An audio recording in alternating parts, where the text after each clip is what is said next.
nous revoilà pour une nouvelle recette, le poro vinaigrette avec un œuf poché et de la feta émiettée.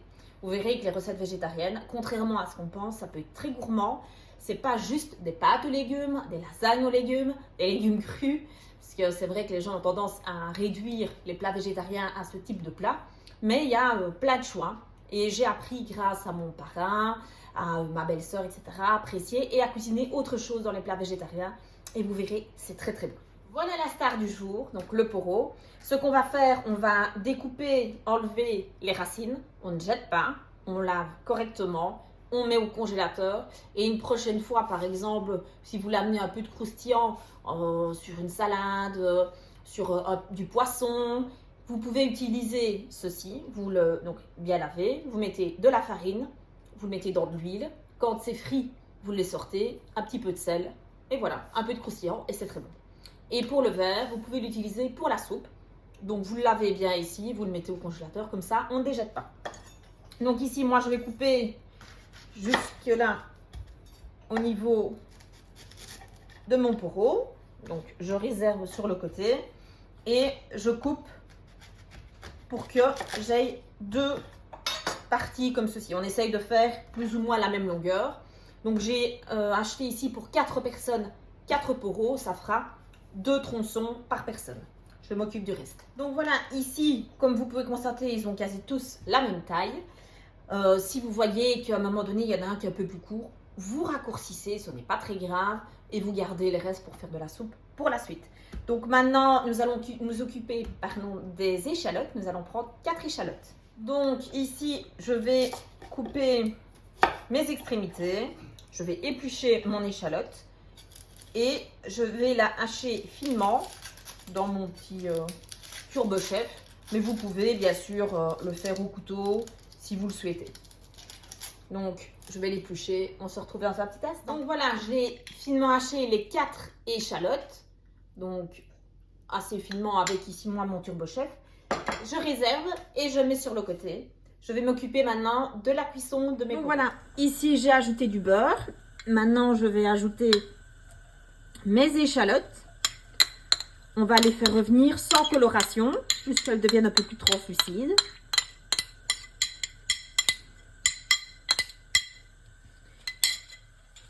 Et nous ajouterons nos poireaux, que nous ferons revenir également un peu à la poêle, d'ici un petit instant.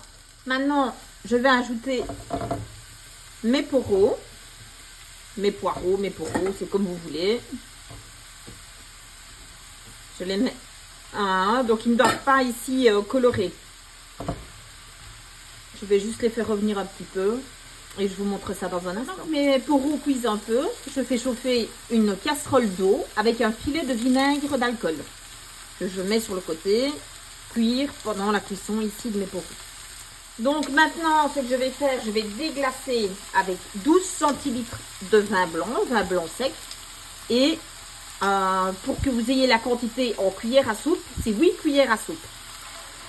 Donc c'est facultatif, mais ça amène un petit côté un peu, allez, une petite amertume que je trouve pas trop mal. Donc maintenant, je vais laisser déglacer et je vais ajouter, quand l'alcool aura réduit, je vais ajouter du bouillon de légumes, 80 centilitres de bouillon de légumes. Moi, j'ai pris des marmites de bouillon Knorr et je l'ai dilué alors dans de l'eau chaude, que voici. Et je vais le mettre à l'intérieur ici de ma poêle. Je vais y arriver. Ici, l'alcool, le vin précisément, a bien réduit. Et maintenant, je mets mon bouillon de légumes. Et je vais laisser cuire pendant plus ou moins 20 minutes. 20 minutes de cuisson. Mais alors, vous piquez simplement une fourchette ou alors un couteau et vous verrez s'il est cuit. Ça doit être fondant quand vous passez à l'intérieur.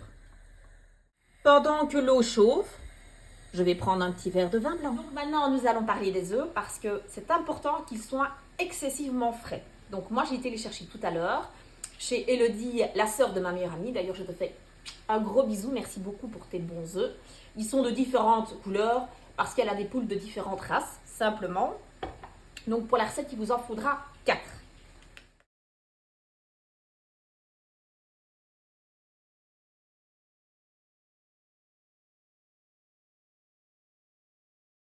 D'ailleurs, je me suis mise dans le thème. Nous allons nous occuper maintenant de la vinaigrette pendant que ça continue de cuire et l'eau de chauffer. Nous allons mettre une cuillère à soupe d'une moutarde pas trop forte.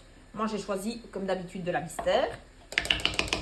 Ensuite, je prends une cuillère à soupe de moutarde à l'ancienne. Donc, c'est la moutarde avec les petits grains.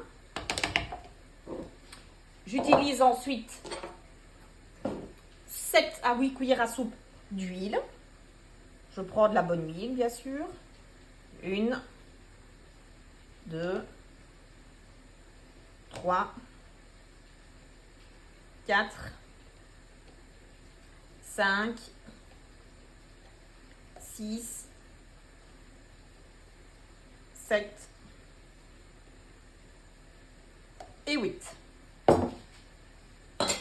Ensuite, je mets 3 cuillères à soupe de vinaigre balsamique blanc. Donc, c'est ceci. Je l'achète au Delhaize, celui-là. Donc, j'en mets 3. Et je vais mélanger. Je vais utiliser aussi un peu de poivre et un peu de sel.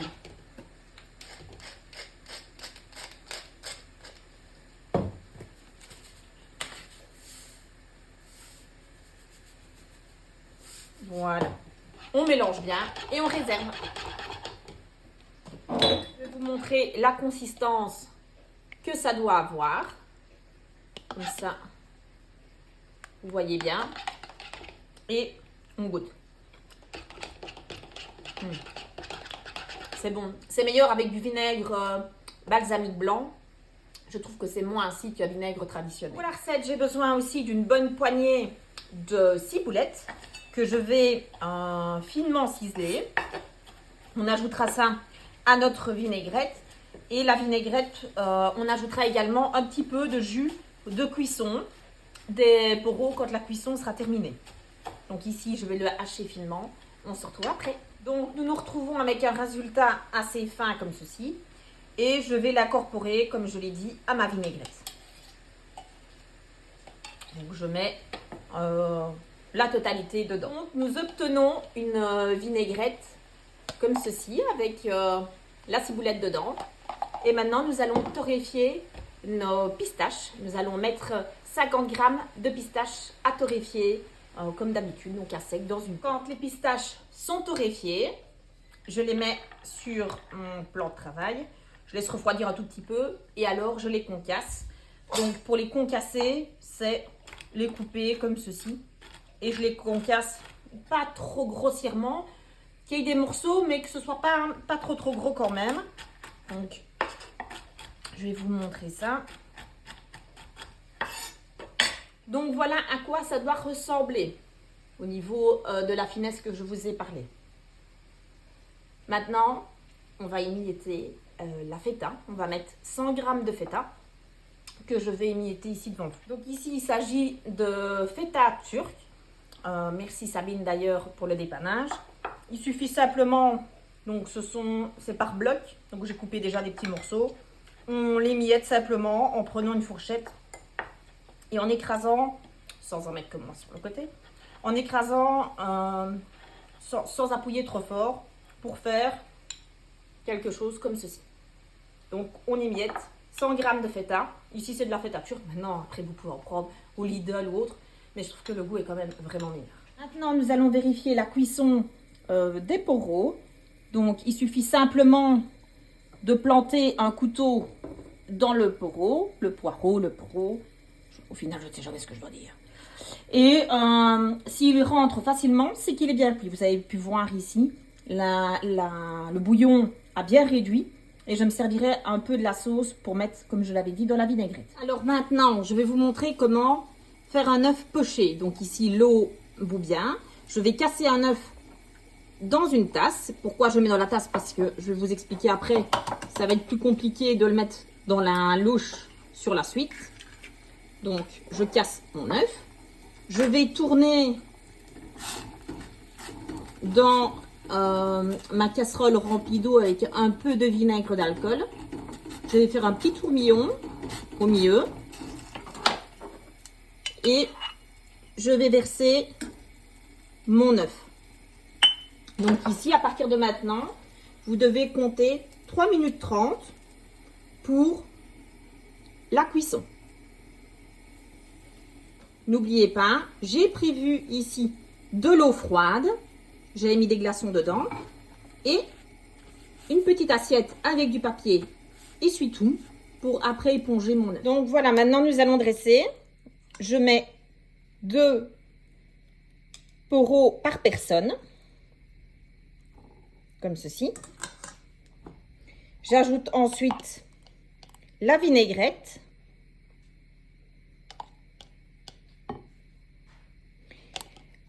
Je mets un tout petit peu, ça ce sont les échalotes qui ont été confites tout à l'heure.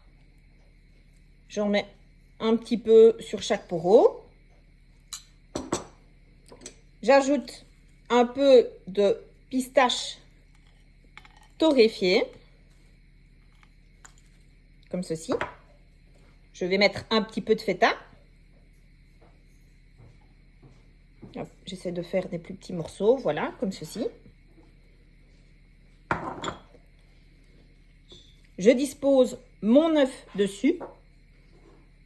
Un tout petit peu de piment d'Espelette. Du gros sel.